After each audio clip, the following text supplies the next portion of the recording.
Psychological preparation begins here. The workout during the impact session demands a very competitive work rate.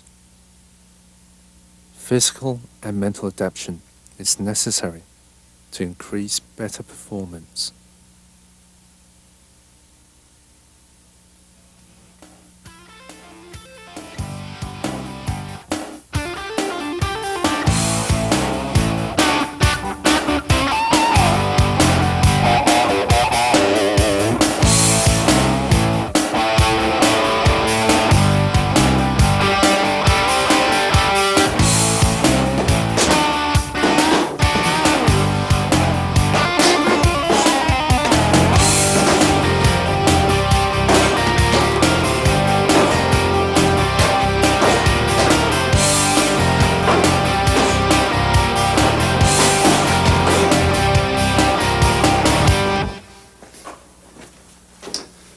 Now, what we've just gone through, apart from general fitness, general warm-up, you've got to go for a specific warm-up too, such as actually working on impact, where the force is actually going to get there's a great deal of stress on the wrist area there, and also in your joints. So you've got to get used to the exercise, warming up first, so you can build up the physiological and psychological strength, prepare yourself for a much harder workout at a later stage.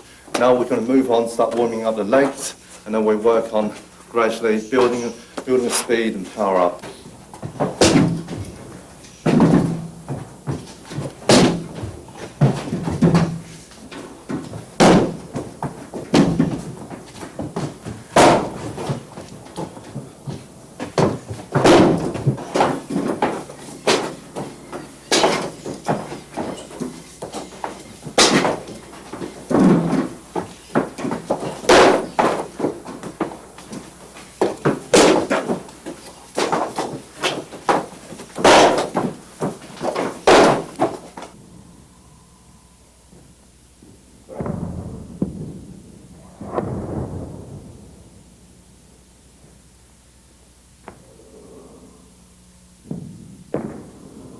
Watching the pads as though I'm watching my opponent. Focus and concentrate on the right timing to deliver an explosive kick.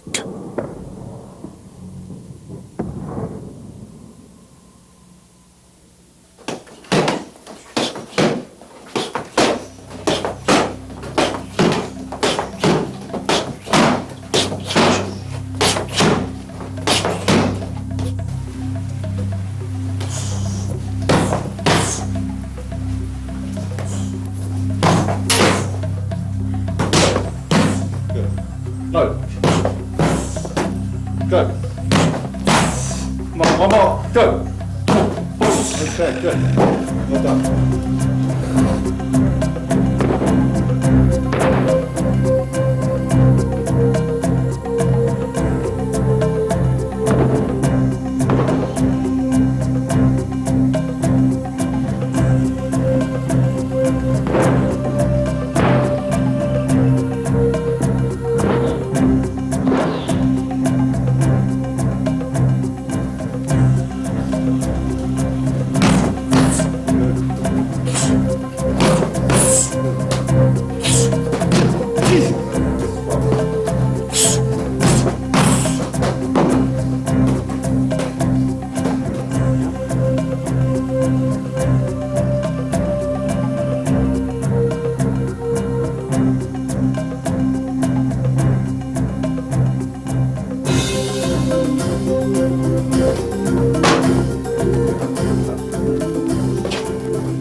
Push. Okay.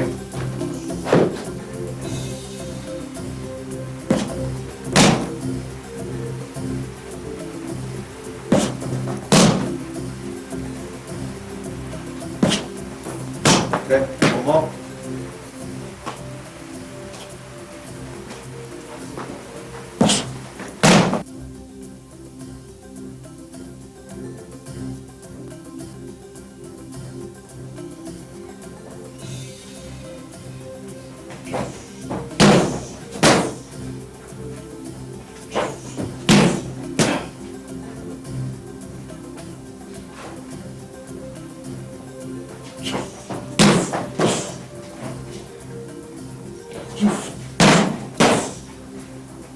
Come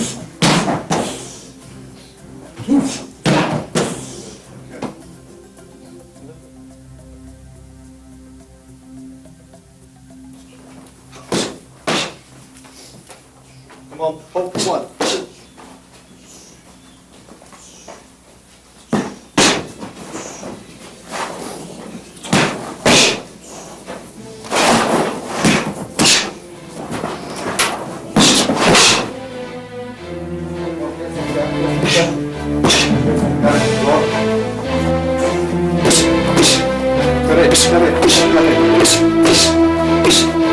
Okay, good.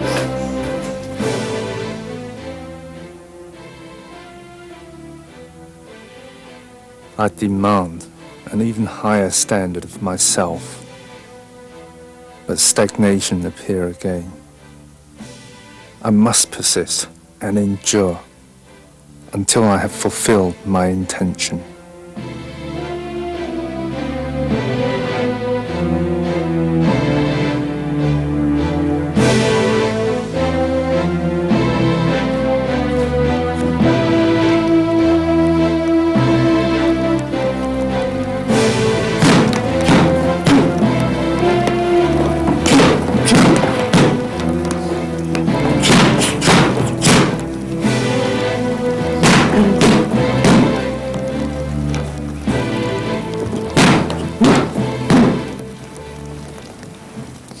It's important that we understand the basic principles of training.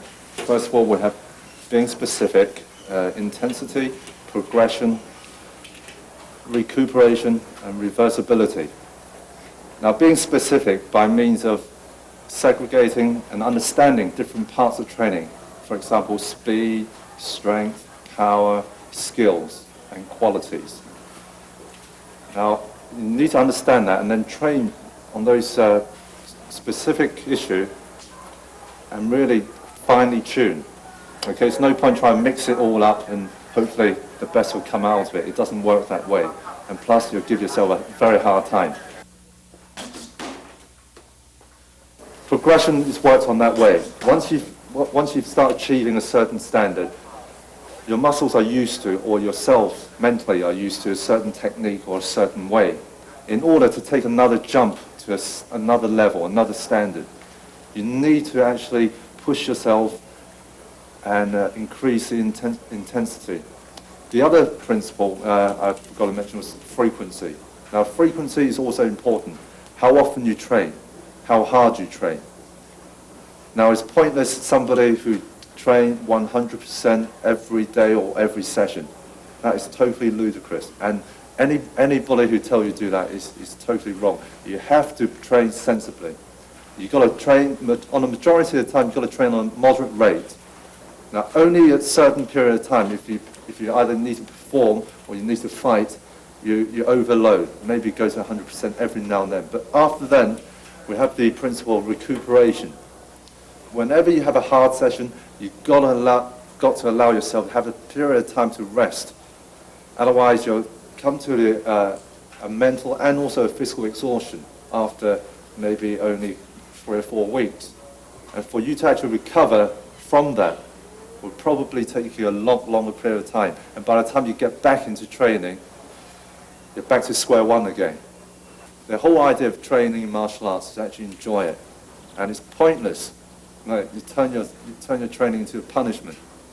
Just like sparring. We're going to sparring now, and that's the best type of training aid you have. All this pad work, the speed work, power work, techniques, etc. All that could be used and learned in sparring session. And therefore, you have a total wrong idea if you think about sparring as going wham, go for a knockout. You may achieve a good knockout, but the problem is you're not going to actually have any time or any chance of training any skills. All you have is like a big punch, and that's it. But there are a lot of people with big punches, even without training.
idea is now to deal with simple force that comes straight forward to you.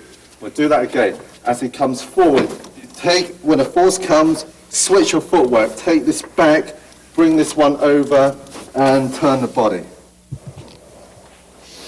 Okay, now we'll use the same theory applying to hands now.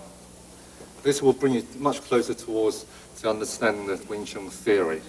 Okay, now as your hand is here, now when force is pushed across this way, across this direction here, as it does that, now the idea is if you resist, if you can maintain the resistance and then stay there.